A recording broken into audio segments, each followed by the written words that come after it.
Welcome. Today I'm breaking down Metaplanet's July 2026 disclosures. 4 announcements matter: the second quarter Bitcoin purchase update, the Bitcoin income generation results, the June warrant exercise status, and the June share repurchase status. Together, they tell a coherent story about how a Bitcoin treasury company behaves when its stock trades near net asset value. One housekeeping note before we start. All dollar figures I mention are converted at roughly 159.5 yen per dollar, which is the exchange rate implied by Metaplanet's own disclosure. Before we begin, I would appreciate it if you could hit the like and subscribe button. Thank you for your support. This is not financial advice. Here's the quick summary. First, Bitcoin purchases. 2,823 Bitcoin acquired in the second quarter, bringing total holdings to 43,000 Bitcoin at an aggregate cost of about 659 billion yen, or roughly $4.1 billion. Second, the Bitcoin income generation business earned 1.75 billion yen in the quarter, which is $10.95 million. Third, 0 warrant exercises in June. And fourth, 0 share buybacks in June. Keep those zeros in mind. They're just as informative as the big numbers, and I'll come back to why. Metaplanet added 2,823 Bitcoin during the quarter at an average price of about 12.7 million yen per coin, or roughly $79,700. Total spend was 35.9 billion yen, around $225 million. That's meaningfully below the company's overall cost basis. As a result, the average purchase price across all holdings actually fell from about $97,000 per Bitcoin down to about $96,000. Here's the part I find most important.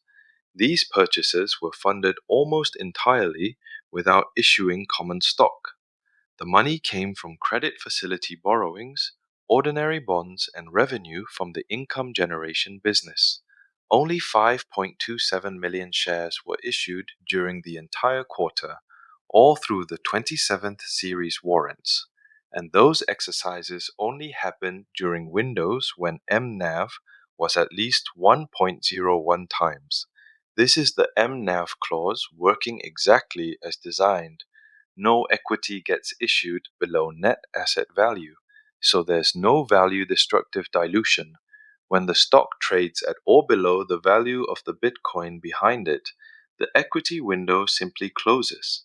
Now for the most interesting analytical concept in these disclosures: effective acquisition cost. Metaplanet's income generation business sells Bitcoin options and collects premiums. Under Japanese accounting rules, those premiums are recorded as operating revenue. They flow through the income statement, but there's a second, economic way to look at the same cash.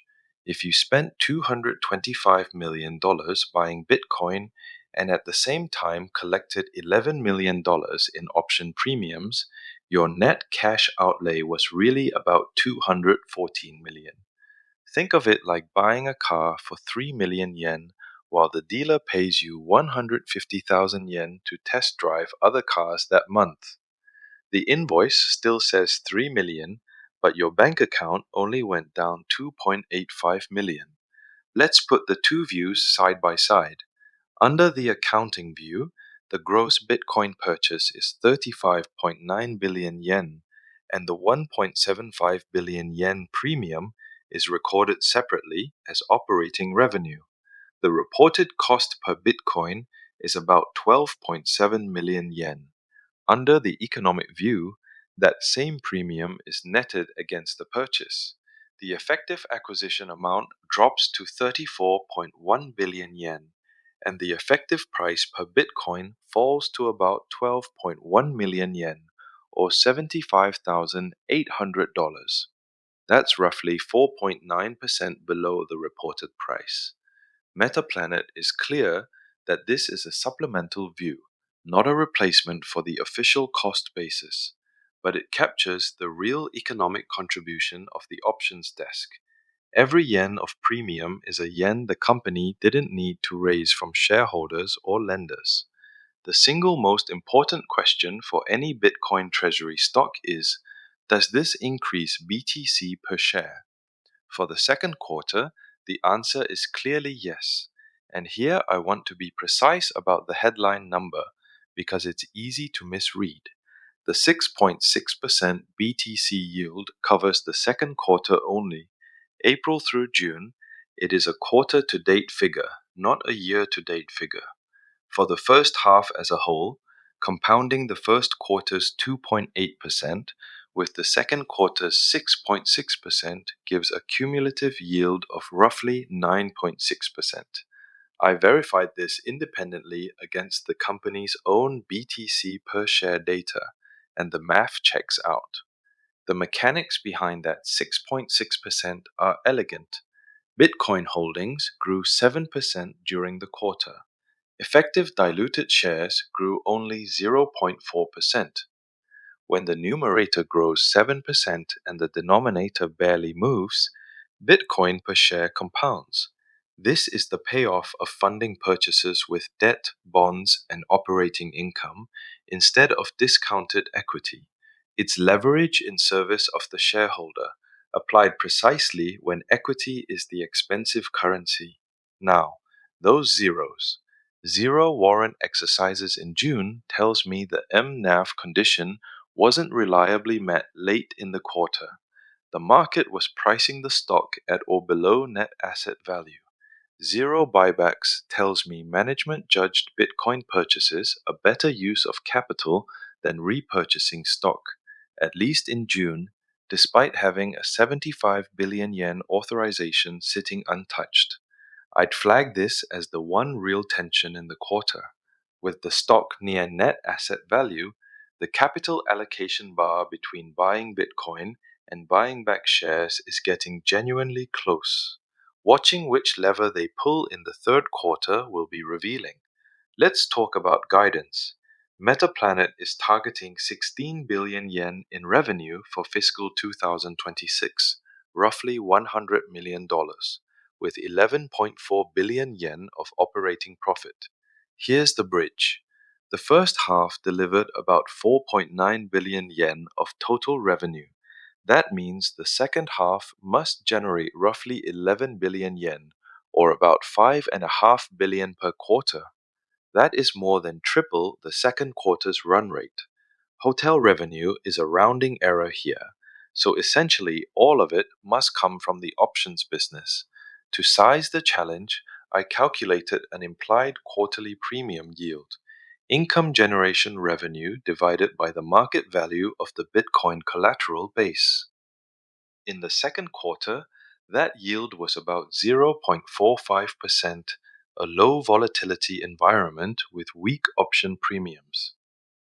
In the first quarter, it was 0.8%, and in the fourth quarter of 2025, a high volatility period, it reached 1.25%. Run the scenarios. At the depressed second quarter yield, hitting guidance would require a collateral base of over 1 trillion yen. Unrealistic. At the late 2025 yield, the existing balance sheet nearly gets there on its own. So my read is this. Guidance is not primarily a capital raising story. It's a volatility story with a capital kicker. The realistic path is premium yields normalizing toward 1%, combined with roughly $1 to $2 billion of incremental capital flowing into the collateral pool. For context, Metaplanet added about 7,900 Bitcoin in the first half on roughly $620 million of deployment. For the second half, I modeled 3 scenarios. Conservative, 30 billion yen deployed, buys about 3,150 Bitcoin. Base case, 60 billion yen buys about 6,300. Aggressive, 100 billion yen buys about 10,500.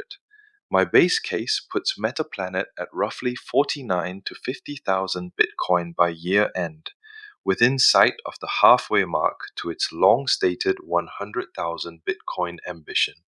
Where does that capital come from? The Bitcoin collateralized credit facility has a $500 million limit.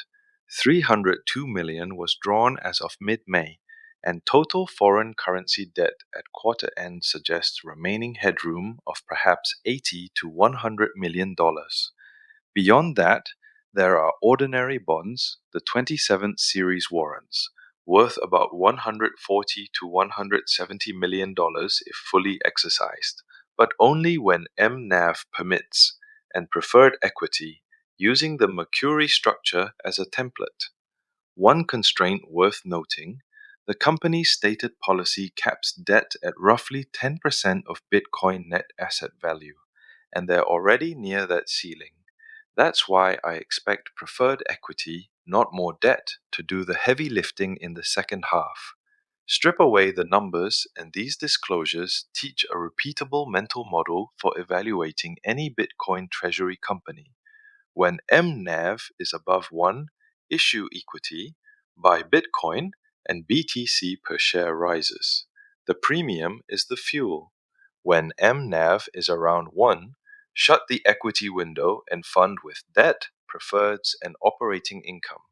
When mNAV is below 1, buybacks become the accretive trade because one share retired below net asset value buys back more than one share's worth of Bitcoin. Metaplanet in the second quarter was operating squarely in the middle regime, and the 6.6% quarterly yield shows the playbook works even with the equity window mostly closed. The headline of the quarter is 43,000 Bitcoin, but the substance is capital discipline. Metaplanet grew Bitcoin per share 6.6% in a single quarter, funded almost entirely without common equity, and showed its options desk can shave nearly 5% off the effective cost of new Bitcoin. The open question is the 16 billion yen guidance. My analysis says it requires a recovery in option premiums, a larger collateral pool, or most likely both. For investors, the checklist for the second half is simple. Watch quarterly income generation revenue against the 5.5 billion yen required run rate. Watch BTC yield, and watch whether the buyback finally gets switched on. Those 3 data points will tell you almost everything. Thank you for watching, and I hope you found this insight helpful. You can check the latest Metaplanet prices across different exchanges at Metaplanet Dojo. The link is on screen and in the description. This presentation reflects my personal research and opinions and is not financial advice. Always do your own due diligence and consult a licensed financial advisor before making any investment decisions.